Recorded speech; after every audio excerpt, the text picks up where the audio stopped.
Hello, hello, hello. Welcome to the first of probably two radioactivity videos. First one's going to go through fusion and fission. Second one will be radioactive decays. The second one should be a lot shorter. So that's it. Let's dive in. So, first thing you need to keep in mind with radioactivity is that, not radioactivity, with nuclear energy, is that it's completely trapped in the nucleus. Much like chemical energy is all bound up in chemical bonds, nuclear energy is all bound up in the nucleus. What we're really going to be looking at is how do we get it out of the nucleus? How do we release it? What are those processes? And what do we do with those processes? We're going to do a little bit of discussion about how nuclear power plants work, but not a ton. We will have a energy like power production topic near the end of the unit, and we'll talk more about some of that stuff then. For now, we're just going to do some root basics, just so you know kind of what applies to some of this. So, fusion versus fission. Fusion is putting things together. Fission is taking things apart. So nuclear fission is when we take a nucleus and we break it, or it breaks itself. And nuclear fusion is when we take two nuclei, which is the plural of nucleus, nuclei, and mash them together and get one new one.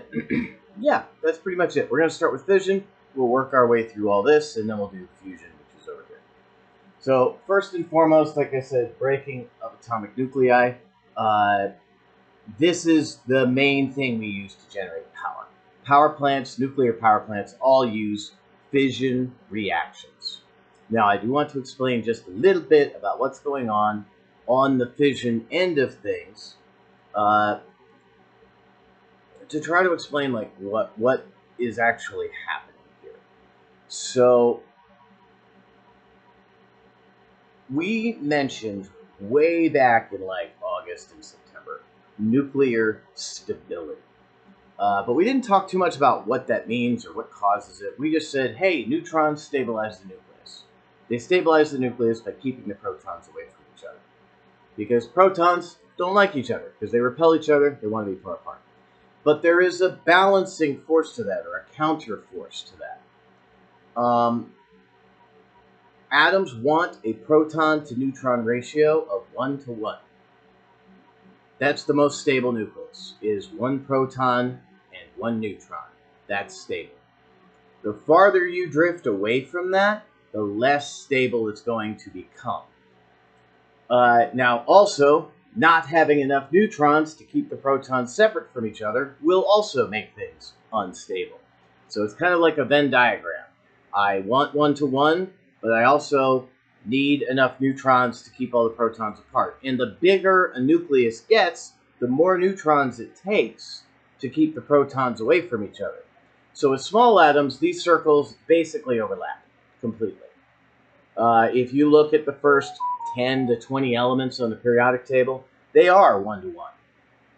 But the farther down you get, you start to see atoms with extra neutrons. And this Venn diagram starts to shift. And eventually you get to the point where they don't overlap anymore.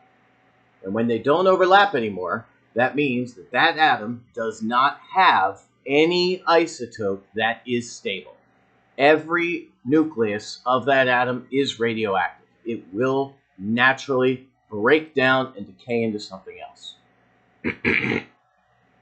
So because of that is where we get our discussion of nuclear fission and nuclear fusion. Because both of these processes happen naturally. So let's talk about natural fission. And in natural fission, you have an unstable nucleus. Okay, a nucleus that isn't it's tried to stabilize. It's gone through the radioactive decays that are at the bottom here that aren't in this video. They didn't work, and so it fizzles. Okay, fizzles means it goes through fission. Okay, and in a nutshell, all that's really happening is it's just exploding. Okay, you have an unstable nucleus, and it goes, yeah, no, don't want to be here. And it sends lots of smaller nuclei flying away from it. But what was extra? What did it have extra of? had extra neutrons, right? Because that's why it was unstable. It had too many neutrons, and it shifted it too far away from that 1-to-1 ratio that it wanted. Well, that means that when this thing fizzles, it ends up shooting off lots of extra neutrons. I say lots. Usually it's 1 to 3. Neutrons will come flying out of this, just free neutrons, and they have an enormous amount of kinetic energy when they do. So those neutrons fly off. Well, you don't generally find a single radioactive atom. You tend to have large amounts of radioactive material pretty close together. So one of these neutrons that gets ejected will take off and probably collide with the nucleus of another radioactive atom. Well, it just dumped a ton of energy into that atom, or into that nucleus. So guess what that nucleus does? Well, yeah, it blows up too. And now it releases another couple of neutrons, which go on and do the same thing. So let's say we start with 3 neutrons. Those 3 neutrons all go off. They hit another nucleus. You now have each of those nuclei producing another 1 to 3. Let's go with worst case scenario and say each one produces another 3. Now we have 9 new neutrons and the original 3 neutrons, which gives us 12 total. All 12 of those are going to go off and find another nucleus to collide with. And now each of those is going to produce another 3. Well, now we have 36 plus those 12. Now there's 48. This goes up very, very fast. Every time one of these collisions happens, every time one of these nuclei explodes, it's not just the energy of the neutrons, but there's also a lot of waste energy that is produced, or thermal energy. So it gets hot. And the faster it goes, the more of these collisions take place, the hotter it gets. That's, in a nutshell, what is happening in a fission reactor. We're doing this on purpose, but controlling how fast it goes. And we'll get to how we control it later. So we basically just take a bunch of nuclear material, put it in the bottom of what is essentially a swimming pool, but you can't go swim in it. And it heats up the water as this process goes. Right? So then there are 3 key power plant issues. Those are 3 Mile Island, Chernobyl, and Fukushima. We're not going to spend too much time talking about these other than just, hey, be aware these are the main 3. You do not need to be able to tell me the actual date for these, but you do need to be able to tell me the decade, the country, and the location for each. So 3 Mile Island in the United States on the East Coast in the 70s, that was the first major power plant issue. Okay, and that was a valve that got stuck open. And I think it was either open, it might have been closed. It was a valve that was stuck, was the problem. And it took a long time to figure out what the problem was, because stuff wasn't getting regulated the way it should be. But there were enough backups built in that we were able to get around that process and get things to stabilize. Eventually, they figured out what was going on, they fixed it, and it was working fine. But it still dumped a large amount of radiation. And it was kind of the best kept open secret in the United States for a long time. Then came Chernobyl. Now, something you need to understand about Ukraine. Ukraine is a baby country, even more so than the United States is. Okay, the United States is only 250 years old. It's like a toddler in the eyes of a lot of countries that are around there today. Ukraine is a baby. Ukraine was one of 14 or 15 countries that came out of the collapse of the Soviet Union. The Soviet Union, Cold War enemy that we used to deal with a lot, communists. Okay, the Soviet Union, at the time when this reactor was built, when this power plant was built, was running out of money.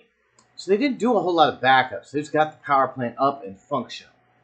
And what eventually happened was they had these things called control rods, which we'll talk about those now. Control rod is basically just a metal tube. And it's more complicated than that, but just think of it like a metal tube. And all it does is it absorbs neutrons.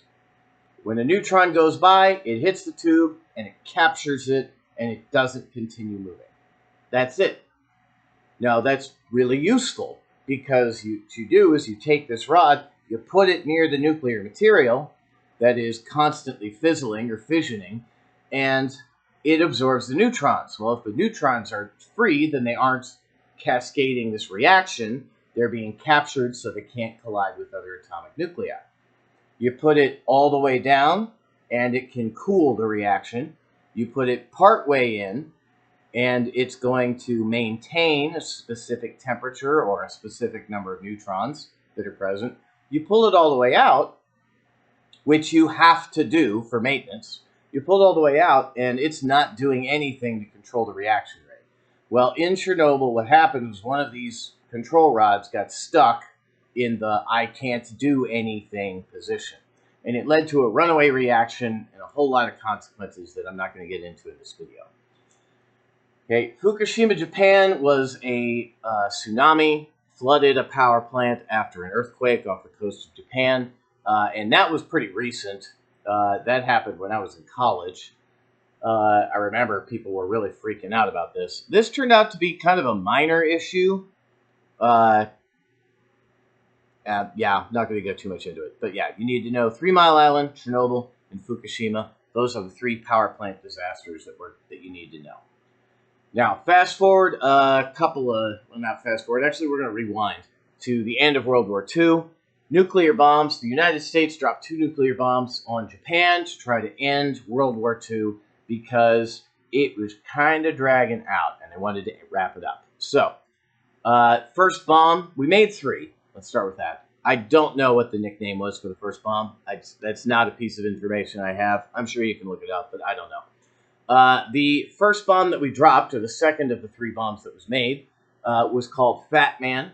Fat Man was dropped on Hiroshima, and it was made using uranium-238. Now, a lot of this stuff right here is not in your notes, so you may have to pause this and jot some of this down. You do not need to know the isotope, but you do need to know that Fat Man was dropped on Hiroshima, and it was the first bomb. I believe it was Truman was president at the time. Calls up the Emperor of Japan. It was more complicated than that. And gave him some amount of time to surrender, or we're going to nuke another city. They didn't, so we did. We dropped the second nuclear bomb, which was called Little Boy, on Nagasaki. And that one was a plutonium bomb. Arguably a messier bomb for reasons I'm not going to get into again in this video.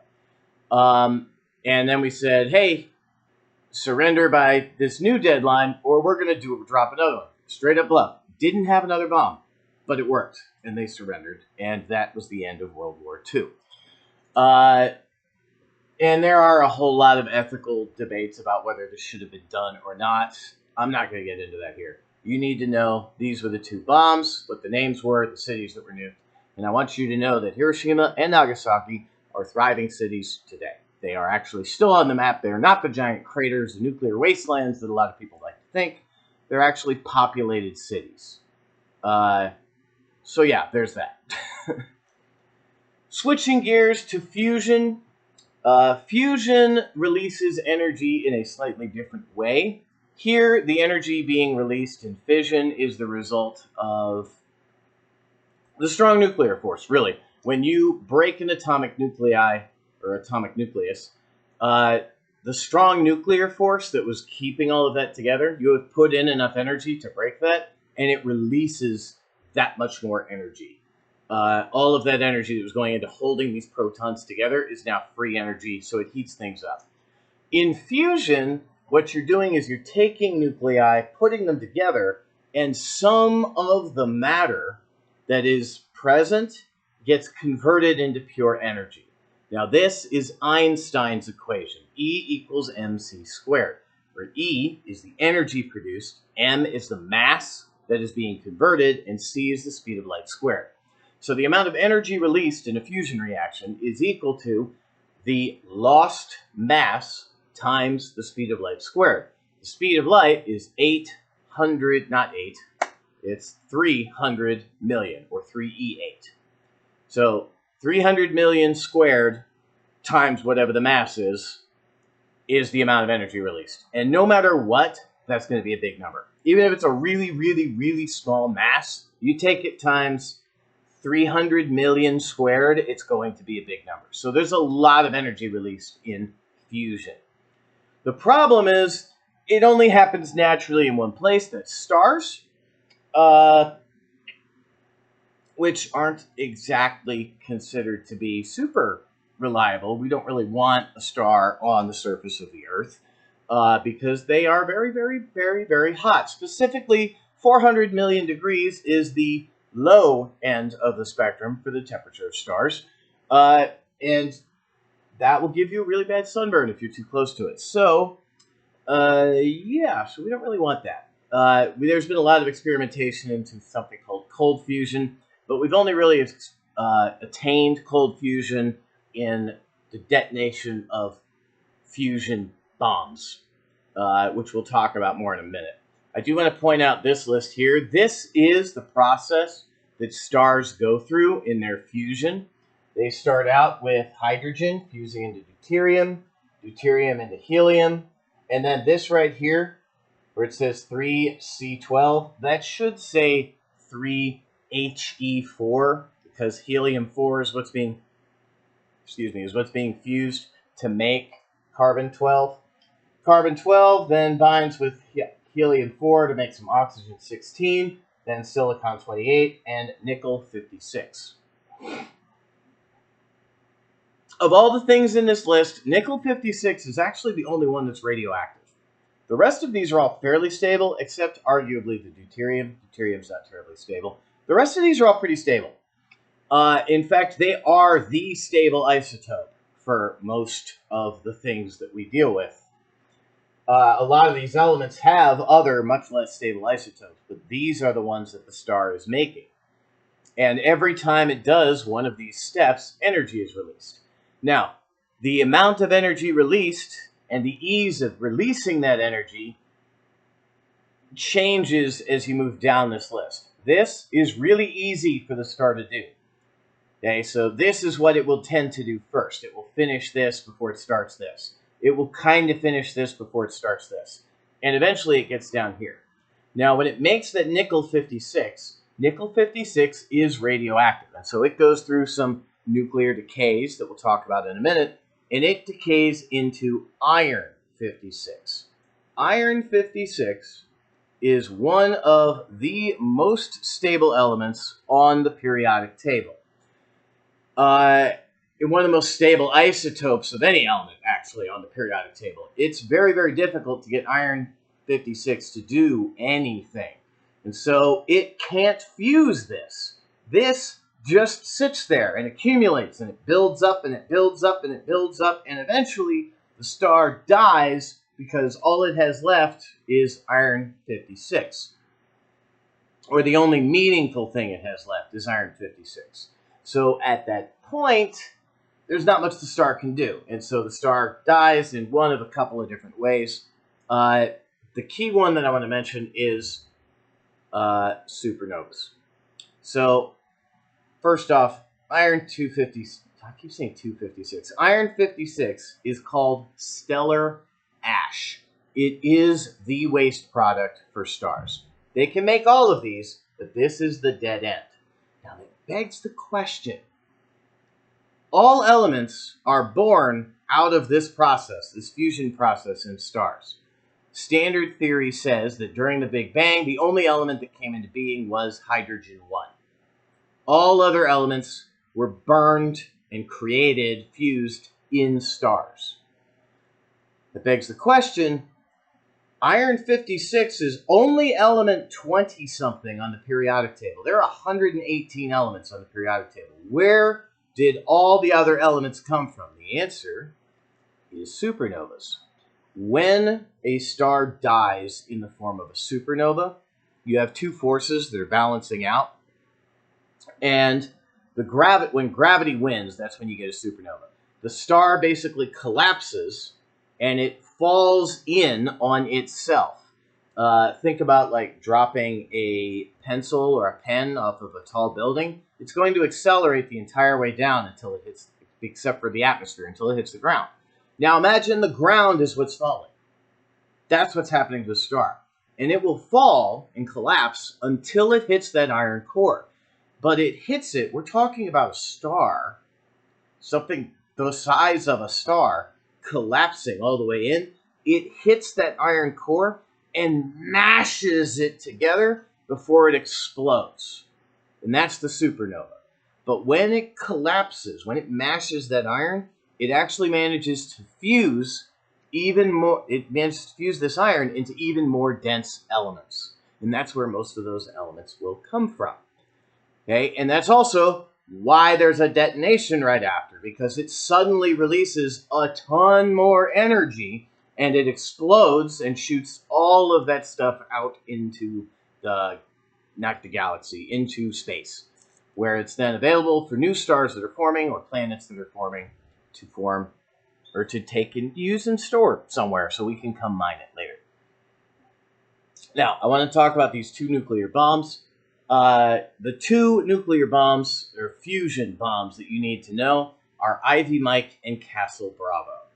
Ivy Mike was the first successful fusion bomb tested by the United States.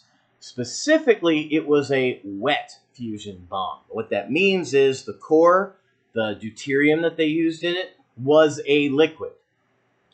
Because it had a liquid fusion that they were able to get to go, we called it a wet bomb. We're not going to get into why or which one's worse. Just know that Ivy Mike was the first one, and it was a wet bomb. The second, not the second, but the first dry bomb that we ever managed to detonate and test was Castle Bravo.